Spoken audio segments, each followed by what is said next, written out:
Hi అండి, ఈరోజు మనం మటర్ పన్నీర్ కర్రీని ఈజీగా ఇంట్లోనే ధాబా స్టైల్లో ఎలా ప్రిపేర్ చేయాలి అన్నది చూసేద్దాము.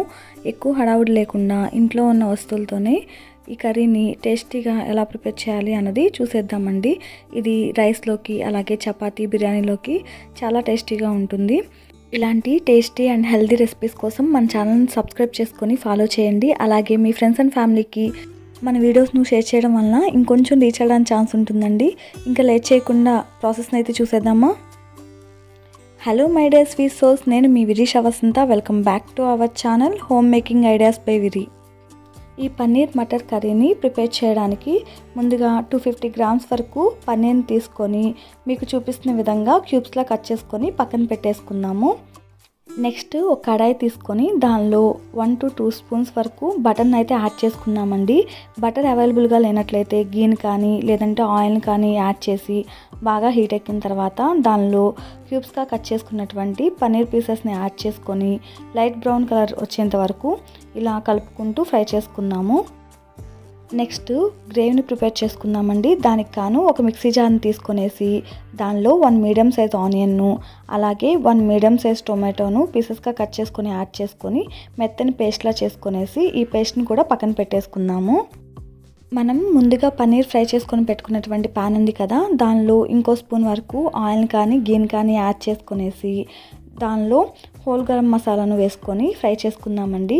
ఇవి లైట్గా ఫ్రై అయిన తర్వాత దానిలో మనం ముందుగా పేస్ట్ చేసుకొని పెట్టుకున్నటువంటి మిశ్రమం ఉంది కదా, టమోటా ఆనియన్ మిక్స్, దాన్ని కూడా యాడ్ చేసి ఇలా మిక్స్ చేసుకుంటూ ఒక 2 మినిట్స్ పాటు ఫ్రై చేసుకున్నట్లయితే పచ్చివాసన అంతా పోయి ఒక మంచి ఫ్లేవర్ వస్తుందండి. ఆ టైంలో 1/2 స్పూన్ వరకు అల్లం వెల్లుల్లి పేస్ట్ని కూడా యాడ్ చేసి అల్లం వెల్లుల్లి పేస్ట్ కూడా పచ్చివాసన పోయేంత వరకు ఇంకో 1 to 2 మినిట్స్ పాటు ఫ్రై చేసుకుందాము. ఇలా ఫ్రై చేసుకొని మొత్తం దగ్గర పడి ఆయిల్ పైకి వస్తుంది అన్న టైంలో 1/2 కప్ వరకు పచ్చి బఠానీని కూడా యాడ్ చేసి ఒకసారి మిక్స్ చేసుకుందామండి.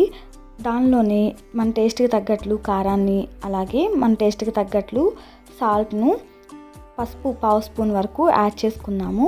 అలాగే 1/2 స్పూన్ వరకు ధనియా పౌడర్ని, 1/2 స్పూన్ వరకు జీరా పౌడర్ని, 1 స్పూన్ వరకు గరం మసాలాను యాడ్ చేసుకొని ఈ మిక్స్ అంతా బాగా మిక్స్ అయ్యేలాగా బాగా మిక్స్ చేసుకుందామండి. ఇలా మిక్స్ చేసుకున్న తర్వాత ఇంకో 1 మినిట్ పాటు ఫ్రై చేసుకొనేసి 1/2 కప్ వరకు వాటర్ని యాడ్ చేసుకుందాము. ఇలా వాటర్ని యాడ్ చేసుకొని బాగా మిక్స్ చేసుకొని లిడ్ పెట్టుకొని ఒక 5 మినిట్స్ పాటు కుక్ చేసుకుందామండి. ఇలా కుక్ చేసుకున్నట్లయితే బఠానీ మొత్తం కుక్ అయ్యి ఆయిల్ మొత్తం మీకు చూపిస్తున్న విధంగా పైకి తేలుతూ ఉంటుంది కదా, అప్పుడు మనం మీడియం సైజులో కట్ చేసుకున్నటువంటి క్యాప్సికమ్ ముక్కలను యాడ్ చేసుకున్నాము. ఈ క్యాప్సికమ్ యాడ్ చేయడం వల్ల మోర్ టేస్టీగా ఉంటుందండి. ఒకసారి ట్రై చేయండి.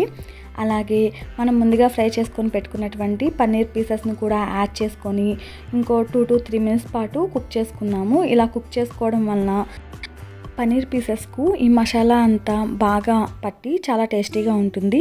అలాగే మధ్య మధ్యలో క్యాప్సికమ్ అనేది క్రిస్పీగా తగులుతూ పన్నీర్ కూడా ఫ్లేవర్స్ అన్నీ పట్టి చాలా టేస్టీగా ఉంటుందండి.